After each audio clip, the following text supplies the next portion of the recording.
From the nation's capital, the Conservative Caucus presents Conservative Roundtable, an in-depth look at today's most important issues.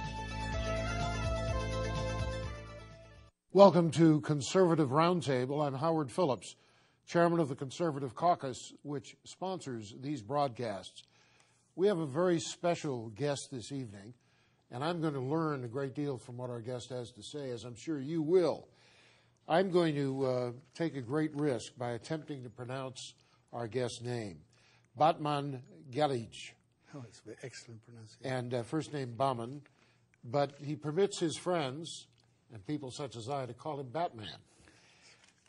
Batman first came to the United States on a visit in 1957, and he settled here permanently beginning in 1978. He's currently chairman of the Alliance for Democracy in Iran. And if you want to know what's really happening in Iran, there's no one to whom you could go and receive greater insights. Batman, would you give us your impression of what is now happening inside Iran and of U.S. policies with respect to Iran? Well, I think what the Iranian government would love is to see America attack Iran or Israel or somebody to bring the Iranian people who are very patriotic to stand behind the regime. Just let us remember, when the Iranian top command was decimated by Khomeini, all the generals and all of the colonels and people were murdered or executed. The Iranian army, when the Iraqis attacked, although the Iranian army hated what had happened and never forgave Khomeini, I haven't forgiven him to today, the regime, for what's taken place in the army. They all stood behind the system and they came and kicked the Iraqis out. What I'm trying to say, Iranians are very patriotic. If you really think about it, of the 70 million Iranians, I can honestly say at least 50 million love the United States. 50 of 70 million. 50 of 70, and of the others, I'm talking about 50 because they're children and, Sure. all the people. They have nothing. They remember Truman, what he did in when was it now? 1946. No, 46, when he threatened the Russians to get out of Azerbaijan. Yes. Hiroshima and Nagasaki are not the only two atom bombs we have. This is recorded in history that was his comment. Yeah. And he helped, and the Iranian nationalists got behind it, and the Russians were left. This is the only country at that time where the Russians actually left. Otherwise, every other country, they stayed on. And, these are the things. And then the .4 program, which eradicated malaria. About 90%, and this is no exaggeration, of the people on the Caspian coast had malaria. 90%? 90%. The .4 program eradicated malaria from Iran. The water supply today is 60% provided by the Karaj Dam built by Morrison Knudsen. The population of Iran at that time was 2 million. Today, wow. Yes, of Tehran. Did I say Iran? I meant Tehran. No. It was 2 million. Today is 12 million. And it's still supplying, Karaj Dam is supplying 60 to 65% of the water of Tehran. Now, dams, roads, hospitals, and things like the .4 program was a program to try and prevent the Soviet Union communists taking over Iran, the two-day party, and it worked very well. Is there any reason for the United States to be concerned about nuclear development in Iran? Of course there is reason to be concerned, because if they talk about nuclear power for electricity, that is absolute garbage. Because Iran, I put the oil and gas journal thing in front of you there. If you read it, Iran is the second largest holder of gas in the world. According to Oil Gas Journal, a very prestigious document, a very prestigious... So it would be foolish for them to spend more money for nuclear energy while they have all of these natural petroleum assets. Let me explain that the gas in Iran is enough to be able to sell $50 billion of natural gas for the next 200 years and have enough for a population of 200 million. And Iran's population is 70 million. And some of the gas is being flared right now. So there's no nuclear power. If you talk to any expert in energy, they will tell you to build a nuclear power, forget about Chernobyl, just the economics of the thing. To build nuclear power in Iran, the nuclear power is per kilowatt 5, 6, 7 times at least the cost of our natural gas. So what then should be the policy of the United States regarding nuclear development in Iran? I think the policy should be first to understand this is a red herring. This is a red herring. They would love nothing more than the United States to attack Iran, because this will get the Iranian people all behind the situation, because Iranians are very nationalists. They're very, believe me. And Iran is not the same as Iraq. It really is very different. There's more coherence to the country. No, there's a real deep nationalism that exists with Iran. Iran's a very proud nationalist people. And, and they love America. Let me tell you, the young people, older people remember, I'm not exaggerating when I say they have excellent feelings towards America. Even the army, even in the hostile armed forces, they really understand and respect the U.S. The mullahs, of the 550,000 mullahs, it's only 50,000 in that range who support the system because they're financially beneficial. The others have no interest. They think this is the worst damage to Islam in the last history of the 1,400 years of Islam. So we should ignore the possibility of nuclear weapons development in Iran? No, I don't know that we should avoid it, but we should understand they have $36 billion of extra money because of this price of oil that's gone through the sea, for which there is absolutely no justification. Absolutely none. It costs $3 a barrel to produce in the Middle East. The oil. So it costs $3 a barrel, but it sells for more than 65 or whatever. It was ridiculous. There's no justification. And the proven reserve of the oil, according to Oil and Gas Journal, has now gone up to 1.2 trillion barrels. This is a publication in January of this year, Oil and Gas Journal, very prestigious document. Do you know that Canada is now rated as the #2 largest holder of oil reserves in the world? Wow.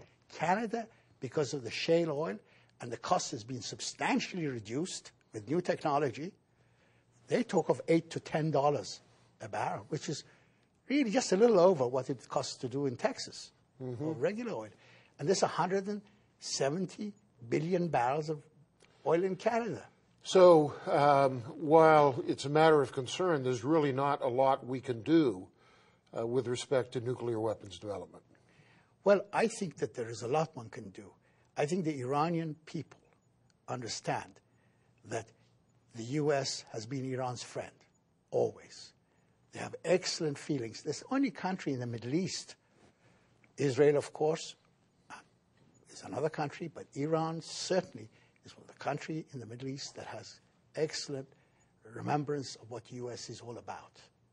And I think that's what a lot of the colonial powers are concerned, very concerned, that if America reestablishes a relationship with Iran that it had 30 years ago, they have no place to play there any longer.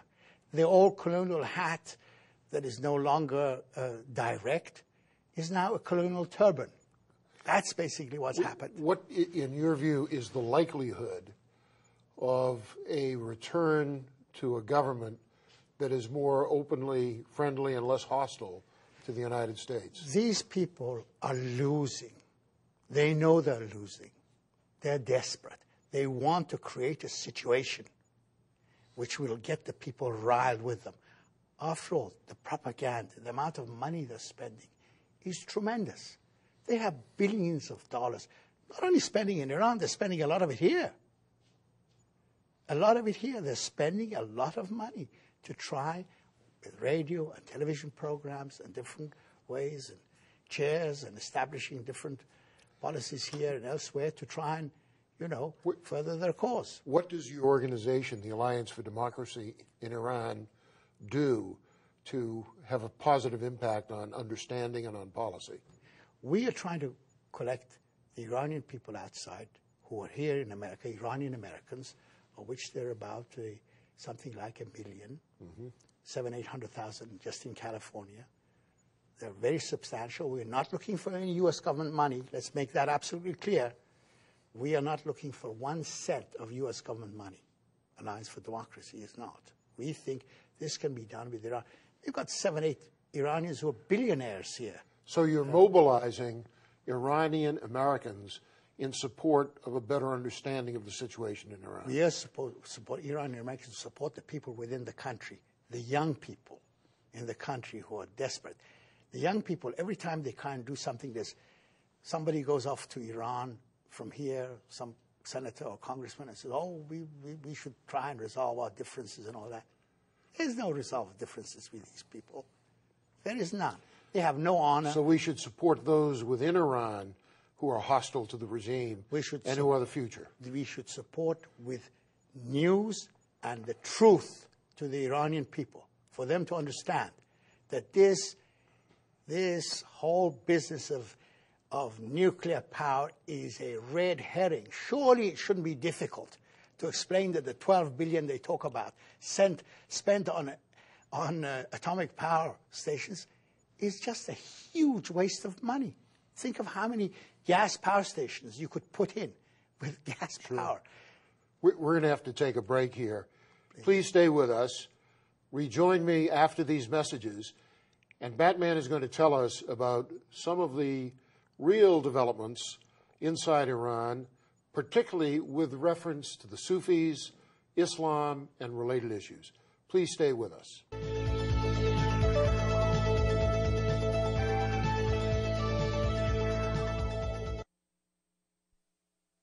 There are many conservative organizations, but the Conservative Caucus is unique in that our standard for evaluating public policy is the Constitution of the United States. Our goal is to advocate policies which conform to what the Constitution stipulates and to oppose those which undermine the Constitution. It's clear that the federal government has only those powers which are provided in the Constitution, which were initially delegated by the states to the federal government or which were subsequently added by amendment. If we adhered to that principle, your taxes would be lower and your liberties would be more secure. The Conservative Caucus, www.conservativeusa.org or 703-938-9626. Face the Truth is a production of the Conservative Caucus and is seen twice monthly on the station you are watching. We will be interviewing the movers and shakers of the pro-life movement. We hope to educate and even inspire you about what is being done in our country to protect and to promote the sanctity of life. Please watch us. Don't miss Face the Truth with Stephen Peruka and Conservative Roundtable with Howard Phillips right here on this station every week. Here's how you can become a citizen lobbyist and influence how your representatives vote. Write a letter to your congressmen and senators. Speak out on a call-in talk radio program. Write a letter to the editor of your local newspaper and call the Conservative Caucus for more information at 703-938-9626. Help the Arbor Day Foundation plant more trees across the nation. Plant a tree today for all the world to share. Go to arborday.org.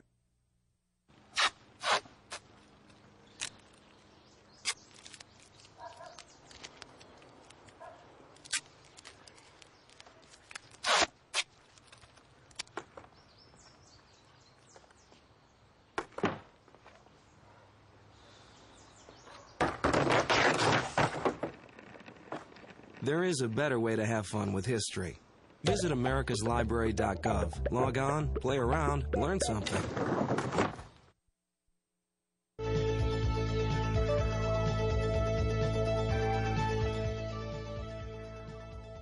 Welcome back. I'm Howard Phillips, chairman of the Conservative Caucus, and our guest is Batman. And Batman is the head of the Alliance for Democracy in Iran, which is entirely privately funded, does not seek or accept any government money, and is working to support those elements in Iran which are friendly to the United States. And I've learned a lot from my discussions with Batman, as he's permitted me to call him. And I'd like him to share with you some of his observations. Talk to us about the Sufis in Iran, if you would, Batman. Well, the Sufis are Shia Muslims, but they are the kernel essence of what Islam is all about. The true meaning of Islam. True meaning of Islam. Nothing to do with this bunch of what we Persians call Obash, O-B-A-S-H, which means criminal thugs. That's what it means. That's how they're referred to by men and women in Iran.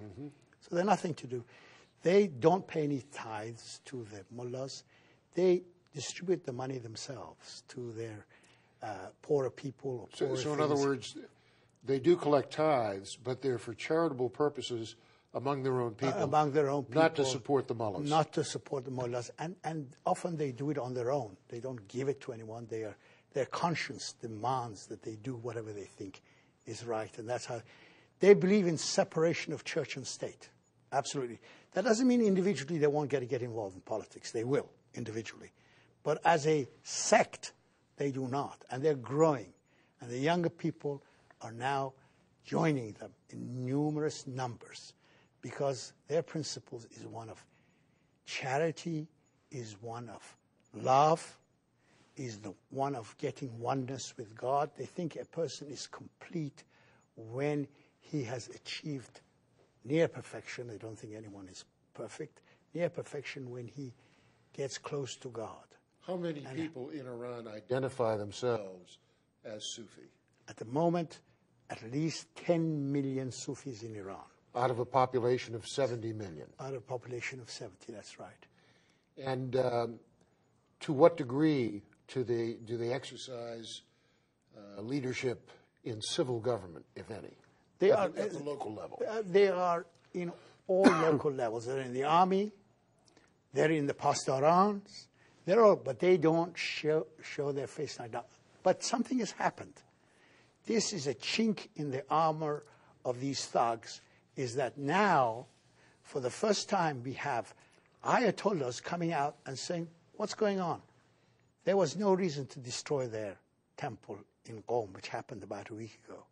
Their temple in Qom, they came in, sprayed poison gas.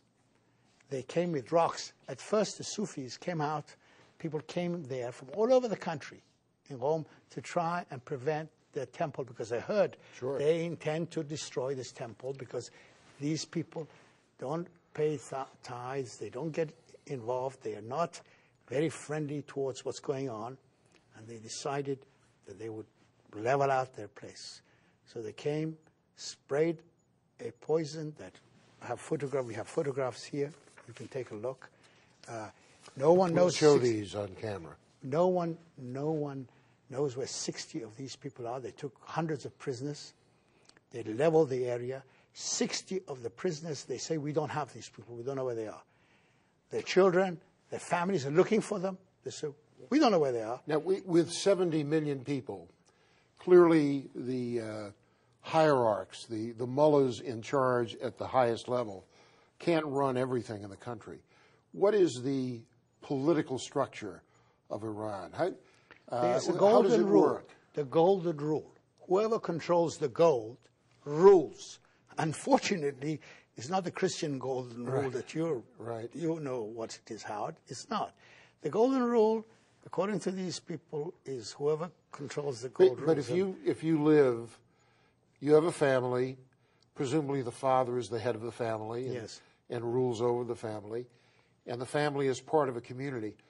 In what manner is the governance of that community determined? Well, what is basically happening, there's a tremendous amount of propaganda going on.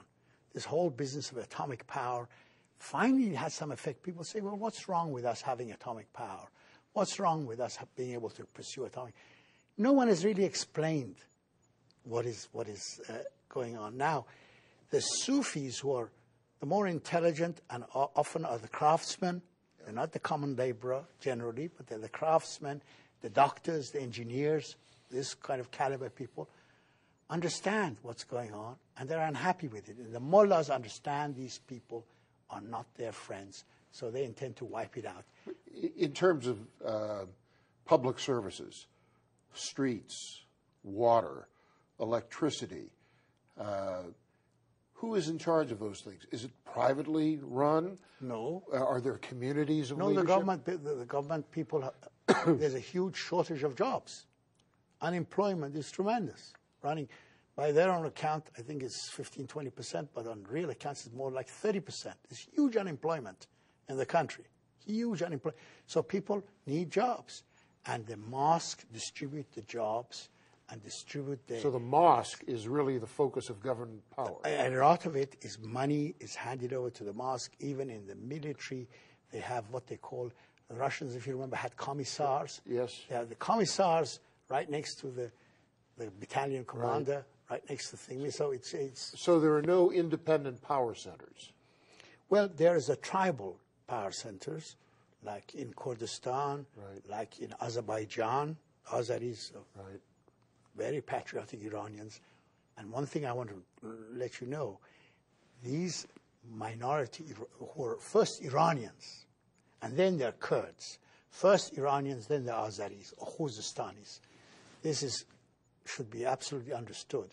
But still, there are elements of tribal elements who are very unhappy with the situation. So tribal leaders still command widespread loyalties. They do, without any question. And how are they able to reciprocate that loyalty? Are they able to provide jobs? Are they able to support families in need? What role do the tribal leaders play? Well, the tribal leaders still have a tremendous respect within the communities. The Kurdish tribal leaders on the Iraqi-Iranian border are tremendously respected. And also in Balochistan, for example, they're in contacting with tribal leaders here in the United States. They're in constant contact. And these people can be very important in bringing change about Iran. Iran has, or the leaders of Iran, the current leaders, have expressed hostility to Israel and to other governments which are unfriendly to theirs. They seem to be working more or less cooperatively with the regimes in Russia and China. How would you evaluate the foreign policy of the current Iranian government? Well, I think they would look to China and Russia for support in case of, Security Council vote goes into effect. Well, let's remember that the Chinese would work with anybody who can provide them with the oil and the gas down the road. And they're working all over the globe to achieve access to oil. All over the world. Africa, everywhere. Canada. They would love to have in Iran a stable situation. But at the same time, when they come here and they want to buy a little American oil company and they're prevented from doing that, which is ridiculous, what do? They say, we'll go to the source and take whatever is necessary from the source and provide them whatever they need. That is the tragedy of the situation, and that's what's taken place. We only have a short time left. I recall that years ago there was great hostility between the government of the United Arab Emirates and Iran. Is that still the case? Well, I think Ahmadinejad, with his whole policy of taking on Israel, part of that is to obtain Arab support. But let's remember, Iran has had a relationship with the Jews that goes back thousands of years. Certainly, Israel had no better friend than the Shah of Iran. Not long before the Shah of Iran also, of course the Shah, but long before that. I mean, when you look at the book of Ezra in the Bible, you open it up, there's reference to Cyrus the Great freeing the Jews from Babylon, then providing the money and the sources to build a temple in Israel, and they could worship their own God, and he says that. That's there. So it goes back for millennia. It goes back for 2.5, 3 million millennia, absolutely. And that's what it is. And this is the relation. And even though we were providing Israel with oil, and very friendly disposition, the Jews could get on in Iran. They had a wonderful life, and people were very friendly towards them. People aren't unfriendly towards Israel. Now, if a mistake takes place and Israel attacks Iran with what they talk surgical nuclear weapons, the consequences would be devastating. They would lose this centuries, millennium-old relationship that's been going on. We have to take a break. When we come back, we'll hear some final comments from my friend Batman, the head of the Alliance for Democracy in Iran. Please stay with us. We'll be back right after these messages.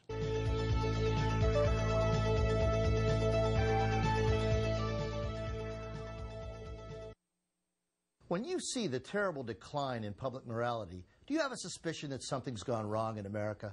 Would you like to make a positive difference for freedom and for liberty? Institute on the Constitution is a historical study designed to teach you about the basic core ideas behind the Constitution, the ideas that built America. Call the number on the screen and learn more. The Institute on the Constitution, 410-768-2280, www.instituteontheconstitution.com. Welcome back. Our guest has been Batman, the head of the Alliance for Democracy in Iran.